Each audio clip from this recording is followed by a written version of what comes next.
अनन्या पांडे ने एक और बिग प्रोजेक्ट को छोड़ दिया। क्या उनके एग्जिट ने अभय वर्मा स्टारर छूमंतर की पूरी प्लानिंग उलट-पुलट कर दी? और क्या एक वेब सीरीज के शेड्यूल क्लैश ने बॉलीवुड में नए शॉक वेव्स डाल दिए हैं? चलो पूरी कहानी शुरू के साथ समझते हैं, शुरू से समझते हैं कि किसने कब क्या क्यों बोला। आइए जानते हैं।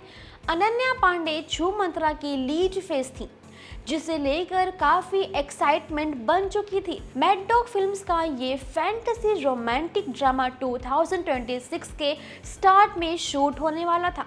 फिल्म में उनके अपोजिट अभय वर्मा थे, जो अपनी परफॉर्मेंसेस से यूथ ऑडियंस में ऑलरेडी बज़ बना चुके हैं। स्टोरी के स्कोप से लेकर प्रोडक्शन स्केल तक छूमंतरा एक विजुअली फ्रेश मसाला एंटरटेनर बनने वाली थी। यानी सोच लो, मसाले मिलने वाले थे पर किसी ने रोक दिया। और अनन्या इस फिल्म में एक कम्प्लीटली डिफरेंट अवतार में दिखने वाली थी, जिसे लेकर उनके फैंस काफ़ी हाइप में थे।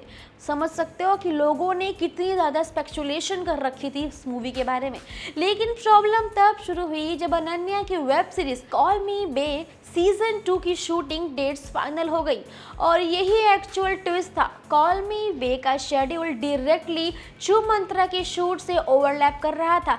यानी भाई ओवरलैप कर रहा था तो सिलेक्शन ऑप्शन भी चेंज हो सकते थे, और दोनों जो प्रोजेक्ट थे उनको मैनेज करना थोड़ा पॉसिबल नहीं हो पा रहा था। और कैसे करती, दोनों के शेड्यूल क्लैश हो रहे थे। प्रोडक्शन टर्म्स ने डेट्स को एडजस्ट करने की पूरी कोशिश की, लेकिन जब दोनों तरफ प्रेशर बढ़ता गया तब एक टफ डिसीजन लेना पड़ गया। यानी ऑप्शंस आ गए कि एक को सिलेक्ट करो या दूसरे को करो।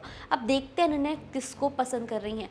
फाइनली अनन्या पांडे ने मेकर्स के साथ बैठकर म्यूचुअल डिस्कशन किया और डिसीजन भी ले लिया कि उन्हें छूमंतरा से एग्जिट करना ही होगा। ये डिसीजन इमोशनल भी था, प्रोफेशनल भी, क्योंकि छूमंतर उनके लिए एक फ्रेश बिग स्क्रीन स्पेस दे रहा था। लेकिन कॉल मी बे वो प्रोजेक्ट है जिसे उन्होंने शुरू से लीड किया है, जिसका सीज़न 2 उनके करियर के लिए इक्वली इम्पॉर्टेंट है। यानी पहले किया है, लीड में किया है, तो इसलिए उसकी वैल्यू ज़्यादा थी उनके लिए। और कमिटमेंट के प्रेशर में भी अनन्या ने वेब सीरीज़ को प्रायोरिटी दे दी। यानी कमिटमेंट किया था भाई, अब कमिटमेंट क्या, कॉन्ट्रैक्ट किया है तो पहला वही करना पड़ेगा। इंडस्ट्री में लोग ये भी कह रहे हैं कि इस एग्जिट का डायरेक्ट इम्पैक्ट फिल्म के शेड्यूल पर पड़ेगा, क्योंकि अब मेकर्स को एक नई लीड कास्ट फाइनलाइज करनी होगी। कुछ रिपोर्ट्स के हिसाब से 3 अलग एक्ट्रेस के नाम कंसिडर हो रहे हैं। यानी वो तीनों कौन होंगी, इसका कोई ऑफिशियली नाम सामने नहीं आया है। और मैड डॉग फिल्म चाहता है कि छूमंतर की वाइब को बिल्कुल फ्रेश रखा जाए।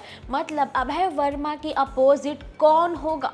अब सबसे बड़ा क्वेश्चन यही बन गया है कि किसको कास्ट करें, कौन होगा जो अनन्या को रिप्लेस कर सकता है। फैंस के रिएक्शन भी काफ़ी मिक्स आ रहे हैं। कुछ लोग डिसअपॉइंटेड भी हैं, क्योंकि वो अनन्या को एक मैजिकल रोमांटिक फैंटेसी स्पेस में देखना चाहते हैं, इसी का वेट कर रहे हैं। लेकिन बहुत सारे लोग उनके डिसीजन को समझ भी रहे हैं कि उनकी प्रायोरिटी में पहले वो फिल्म क्यों आ रही है, ये क्यों नहीं आ रही है। शोबिज़ में कमिटमेंट्स के जंगल डिफ़िकल्ट हो जाते हैं, और एक रॉन्ग प्रायोरिटी करियर मोमेंटम को बहुत ज़्यादा हर्ट कर सकती है।